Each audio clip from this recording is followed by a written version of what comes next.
There we go. I think this is all working now. So I'm going to be showing just a very quick couple of ideas for leveling up your use of Chrome.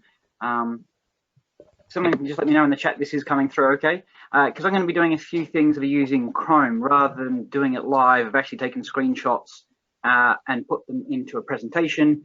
That and all the links that I'm going to be talking about I have just posted into the chat, and again they're also posted on the CLPL page for the session as well.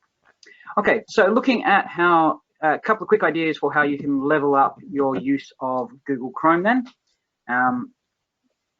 Most people know how to sign into Google. That's fairly straightforward. You usually get a screen that looks like this. Thing to watch out for is if you are doing that, you'll notice up the top right corner there's the word guest beside the picture of a sort of silhouetted person. That means you've signed in. You can sign into Google, but you won't have signed into Chrome. If you click on that word guest or the silhouette of a person, you can go through the login process and actually logs you into Chrome itself, which just means that you get a bit more functionality.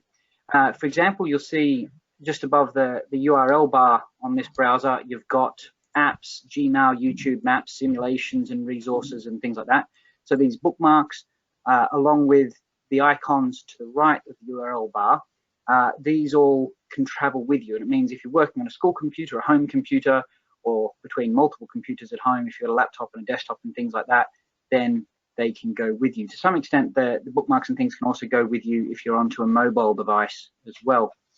So it's always worth logging onto Chrome, as well as that then will do the logging into Google that you'll need for any Google sites as well. From there, I'm going to talk about a couple of free extensions that can just make things a bit easier for teaching through Google.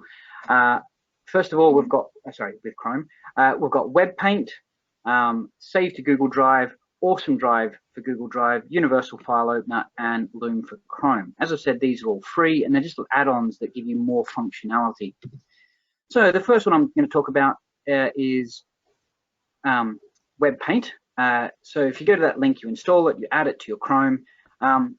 Almost all of these extensions, these add-ons, they'll appear with an icon up to the top right beside your URL bar.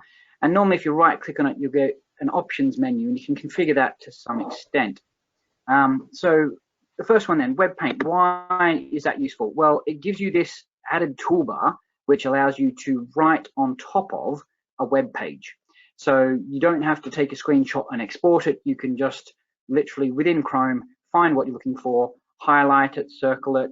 You can trim it down to just be a single piece and things like that. So there's quite a lot of sort of very quick functionality to be useful for using on that. One of the other things that it can allow you to do, the next one, this is Save to Google Drive. It's the one that has the Google Drive style icon beside the toolbar. One thing that can do is allow you to save an entire web page, or either just what's on the screen, as an image or various other formats, and that will save that directly into your Google Drive. So if you're doing some research for your research and physics task, or because you're about to do a new topic, or you're just on the trawl for resources and just sort of finding good stuff, this can be one way of doing it. You can save them as static images, or you can save them as various formats which will preserve the ability to click on links. One of the other things it does is it allows you, if you have links to files, allows you to right click on the file. Here I've got a PDF. If I right click on that link, it comes up with the Save to Google Drive option. And this just means rather than having to download it, then go into Google Drive, click on the upload file, and then go and find that file, I can do that nice and quickly in one smooth process. There is, missed a page here. There's another option, which I think my slide, I must have missed this one out. When you do your add file option, and you normally get that little pop-up box, which is your Windows box saying which folder or on the desktop or things like that, where do you want the file to come from? You can actually paste in that a URL, so something that starts with HTTP, etc. To paste all that in, it will pull the file from the web and actually put it straight into Google Drive for you. So that's another way if you don't have the Google Drive, the Save to Google Drive extension added. The next one is the Awesome Drive. Now, Awesome Drive gives you a bit more functionality just within Google Drive.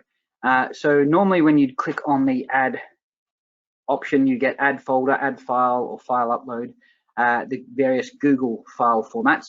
This gives you the ability to directly within Google Drive create Microsoft files, so Word, Excel, or PowerPoint.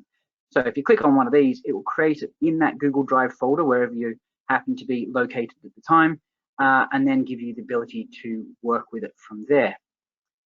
Now, oh, sorry, here's the link I was saying for the other one. It's in the wrong place. So as I was saying, you can put in a HTTP URL when you're doing your file upload, and it will put it straight in there for you, even if you don't have the Save to Google Drive extension. Now, the next one of these is tied to Awesome Drive. It's something called Universal File Opener. Now, what this does is allow you to find a file in your Google Drive that isn't a Google file. So it could be an Adobe PDF, it could be a Microsoft Word file, Excel, PowerPoint.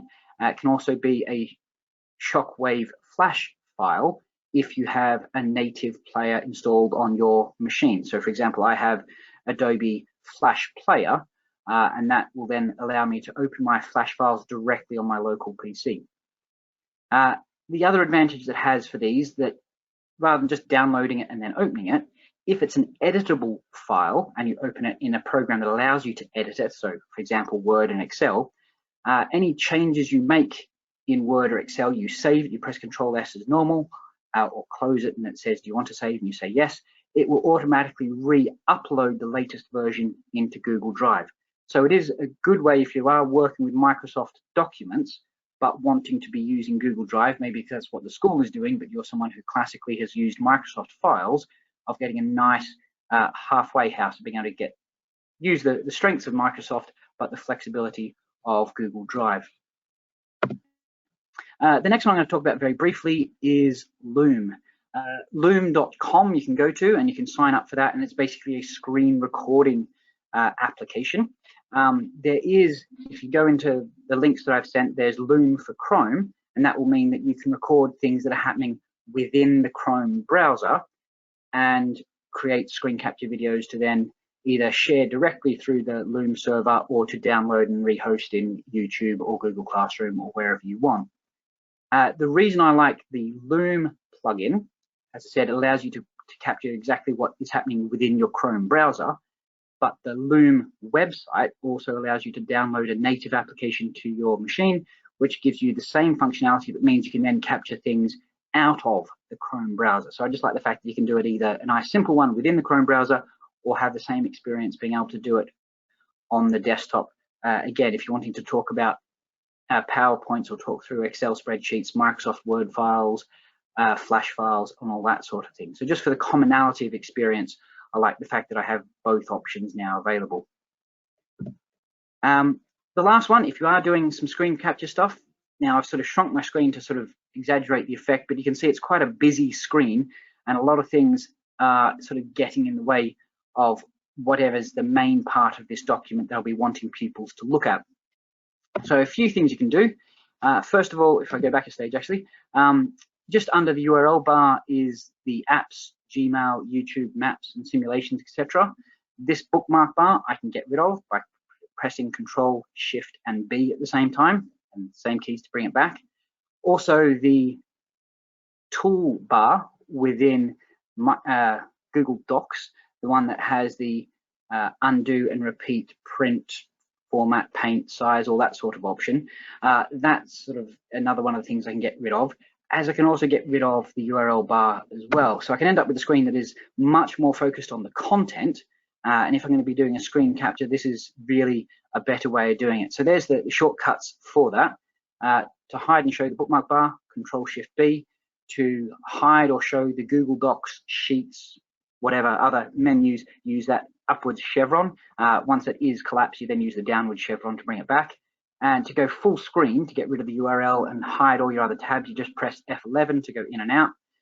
If you've got multiple tabs that you might want to navigate through, you can just press Control Tab or Control Shift Tab to be able to go forward or backwards through that list without having to come out of full screen in your recording sessions. Anyway, that's a whole bunch of tips thrown at you very quickly.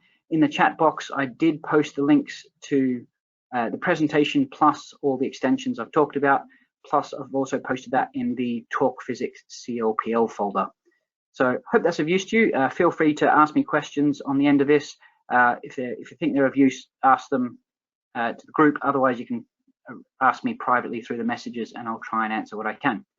Hope that was of help, and I'll pass you back to Matthew then. Thank you.